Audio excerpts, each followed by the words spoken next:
The electric tram is a wonderful thing.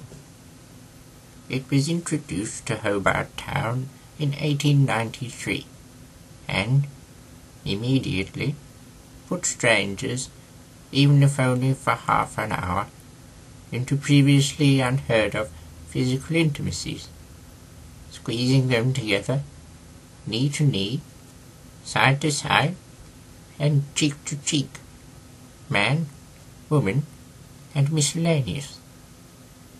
Once in time, Hobart had the biggest tram network in the southern hemisphere.